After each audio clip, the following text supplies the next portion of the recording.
सिंधुदुर्गमधील बिडवलकर खून प्रकरणातील आरोपी सिद्धेश शिरसाटचा आका कोण हा सवाल निर्माण झालाय। ठाकरेंच्या शिवसेनेचे माजी आमदार वैभव नाईक यांनी हा सवाल उपस्थित केलाय। माजी आमदार वैभव नाईक यांनी अप्रत्यक्षपणे आमदार निलेश राणे यांच्याकडे रोख केल्याचं पाहायला मिळतंय।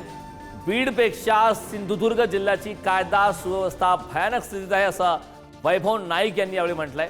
तर सिंधुदुर्गात मागील काही वर्षात 27 खून या आरोपीचा आका कोण, गृह खात्याने याचं उत्तर द्यावं असा सवाल आता वैभव नाईक यांनी उपस्थित केलेला आहे। सिंधुदुर्गच्या निवती पोलीस स्टेशनला 9 एप्रिल 2025 रोजी सिद्धिविनायक बिडवलकर यांचं 2 वर्षापूर्वी अपहरण करून हत्या केल्याप्रकरणीची आता बिडवलकर यांच्या नातेवाईकांकडून तक्रार दाखल करण्यात आली। तर यानंतर निवती पोलीस आणि कुडाळ पोलिसांनी संशयित 4 आरोपींना अटक केली। त्यानंतर त्यांना कुडाळ दिवाणी न्यायालयात हजर करून पोलीस कोठडी सुद्धा सुनावली। सध्या चौघे संशयित आरोपी पोलीस कस्टडीमध्ये आहेत। मात्र या संदर्भात आता वैभव नाईक यांनी या संदर्भात सवाल उपस्थित केलाय। वैभव नाईक यांनी अप्रत्यक्षपणे आमदार निलेश राणे यांच्याकडे रोख केल्याचं सुद्धा पाहायला मिळालं।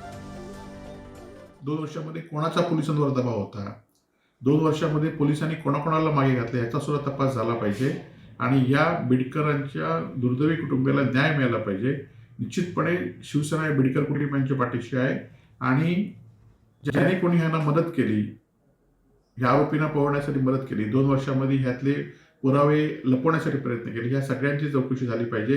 नाहीतर शिवसेना सुद्धा या विषयामध्ये रस्त्यावर उतरण्यास कमी पडणार नाही। वाल्मिकी कराडच्या बीडच्या घटनेपेक्षाही संतोष देशमुख पेक्षाही भयंकर आहे। बघा, वैभव नाईक हे तिथे 10 वर्ष आमदार होते। त्या सिंधुदुर्ग जिल्ह्यातला जो दहशतवाद आहे, खुनाखुनी आहे, त्या खुनाखुनीशी आणि हिंसाचाराशी वैभव नाईक सातत्यानं संघर्ष आणि लढा देत आहे। आतापर्यंत त्या जिल्ह्यामध्ये 27 खून झालेले आहेत। त्याच्यामध्ये 9 खुने आमच्या शिवसैनिकांचे आहेत, अत्यंत निर्घृणपणे मारलेले आहेत। आणि आजही अशा प्रकारचं हत्याकांड त्या जिल्ह्यात सुरू आहे आणि ह्यांचा आका कोण आहे याच्याविषयी वैभव नाईकांनी काही प्रश्न विचारलेले आहेत आणि त्याचं उत्तर राज्याच्या गृहमंत्र्यांनी देणं गरजेचं आहे। या संदर्भात ताजे अपडेट देण्यासाठी आपले प्रतिनिधी उमेश बुचडे आपल्यासोबत जोडलेत। उमेशकडे मी जाणार आहे। उमेश, सिंधुदुर्गमधील बिडवलकर हत्या प्रकरणासंदर्भात आता मोठी अपडेट आहे। खरं तर या संदर्भातला आका कोण, या आरोपीचा आका कोण असा सवाल माजी आमदार वैभव नाईक यांनी उपस्थित केला। सोबतच बीडपेक्षाही सिंधुदुर्गची अवस्था वाईट आहे असं सुद्धा त्यांनी म्हटलंय। काय सांगशील या प्रकरणाबाबत सविस्तर? निश्चितच, कारण आपण पाहिलं तर कुडाळ तालुक्यामध्ये सिद्धिविनायक उर्फ प्रकाश बिडवलकर याचा काही पैशासाठी खून झाला होता आणि त्यांचे जे नग्न जे व्हिडिओ आहेत ते देखील व्हायरल होत होते आणि त्यानंतर 2 वर्षापूर्वी ही जी घटना घडली होती, खूप धक्कादायक प्रकार आहे आणि त्यानंतर हे प्रकरण आता बाहेर आलेलं आहे।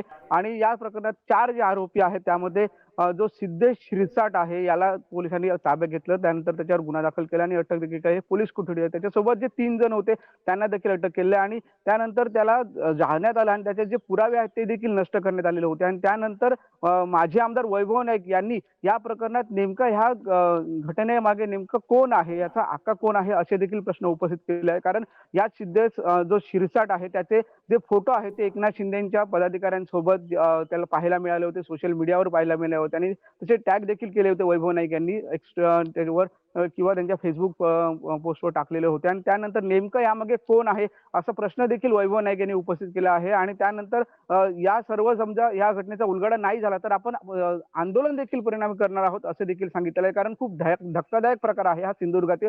कारण त्या व्यक्तीला, तो बिडवलकर आहे, त्याला नग्न अवस्थेत त्यांना मारण्यात आलं, काही पैशासाठी हा खून झालेला, जी हत्या झाली होती असं एकंदरीत समुदाय। एसपीने देखील या संदर्भात प्रेस घेतली होती आणि त्याने सांगितलं होतं की यांना जे कारवाई आहे ती आम्ही करणार, कोणालाही पाठीशी घालणार असं देखील सांगितलेलं आहे एकंदरीत। त्यामुळे नेमका याच्या पाठीमागे कोण आहे हे देखील आता शोधणं गरजेचं आहे।